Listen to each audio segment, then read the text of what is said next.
Halo kakak-kakak kelas 4, kita ke pembahasan yang berikutnya ya. Pembahasan berikutnya adalah tentang penyerapan bunyi. Kenapa bunyi harus diserap, Kak? Iya, benar sekali. Kemarin kita sudah membahas tentang macam-macam pemantulan ya. Salah satu macam pemantulannya itu adalah gaung atau kerdam. Ini sifatnya sangat merugikan ya, karena bunyi yang dihasilkan gaung atau kerdam itu sangat tidak jelas.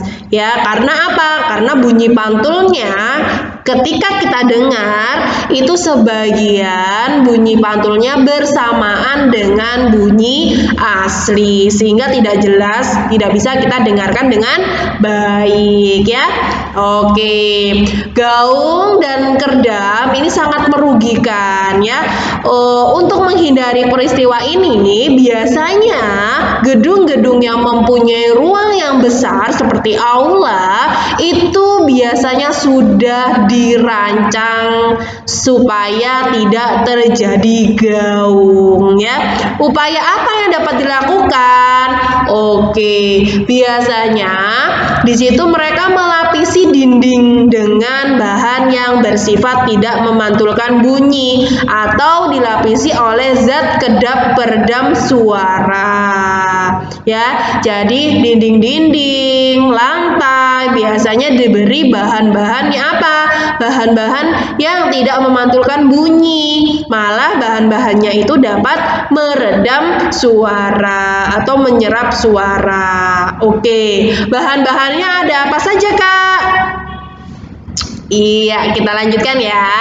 Bahan-bahan biasanya ada karet, ada karpet, ada gabus, ada kapas, ada kain wol, dan lain sebagainya ya.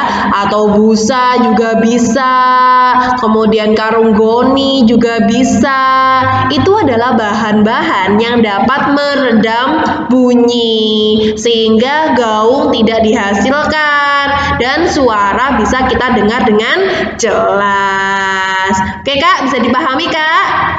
Oke, nah selain melapisi dinding dengan zat kedap suara, biasanya struktur bangunan itu dibuat khusus, dirancang secara khusus ya, untuk tidak menghasilkan apa? Tidak menghasilkan bunyi gaung. Bagaimana caranya? Iya, caranya adalah dengan membuat dinding dan langit-langit pada bangunan itu tidak rata, ya, tetapi ada bagian yang cembung. Contohnya biasanya kalau pada aula atau gedung-gedung tertentu itu langitnya, atasnya ada kotak-kotaknya, terus kemudian ada tempat lampunya, Kak. Dirancang sedemikian itu untuk apa ya? Untuk apa? Agar bunyi yang mengenai dinding tersebut dipantulkan tidak teratur sehingga pada akhirnya gelombang pantul ini tidak dapat terdengar ya. Kalau misalkan dibuat tidak rata atap-atapnya, langit-langit dinding pada aula tersebut ya dirancang secara khusus, maka bunyi pantulnya itu tidak teratur sehingga gaung tidak dihasilkan ya, dan bunyi pantul tidak terdengar di telinga kita. Ini Miss kasih contoh. Ini ada aula, di sebuah aula. Aulanya itu mempunyai ukuran yang cukup besar, Kak, di sini. Kita perhatikan di sini langit-langit pada aula tersebut dibuat tidak rata, Kak. Ya, oke, di sini ada cembungan, ya. Yang menjorok ke dalam biasanya diisi dengan apa? Lampu, ya, untuk hiasan. Selain untuk meredam suara gaung, di sini juga menjadi hiasan, ya, supaya mempercantik aula tersebut. Oke, jadi di sini struktur bangunannya tidak rata. Oke. Kemudian, siapa yang pernah ke bioskop? Coba kamu perhatikan, semua dinding-dinding bioskop ini dilapisi oleh yang namanya, yaps, benar sekali, dilapisi dengan karpet. Ya, begitu pula dengan lantainya.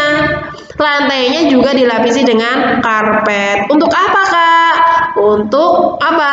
Untuk menghilangkan bunyi gaung, ya, supaya para penonton di bioskop tidak apa? Tidak merasa terganggu dengan bunyi pantul yang dihasilkan oleh gaung. Maka diberilah apa?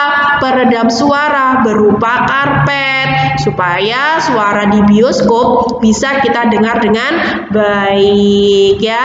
Oke, selanjutnya gedung pertunjukan musik. Kita perhatikan gedung pertunjukan musik di sini. Lihat di bawah ada karpet merahnya. Satu untuk peredam suara. Kemudian struktur bangunannya kamu lihat di sini dia tidak rata, melainkan ada yang cembung, ada yang datar. Di sini supaya apa? Supaya bunyi pantulnya itu tidak merata, gelombangnya pun tidak merata, sehingga bunyi yang kita dengar itu tidak jelas bunyi pantulnya, sehingga hanya bunyi asli yang kita dengar. Oke, Kak? Sudah paham tentang peredam suara? Iya, sudah paham ya, Kak? Oke, ini adalah materi tentang peredam suara. Semoga nanti selanjutnya dalam pembelajaran berikutnya kalian bisa memahami materi dengan baik lagi. Semangat ya, Kak? Oke, sampai jumpa di pertemuan selanjutnya. Bye-bye.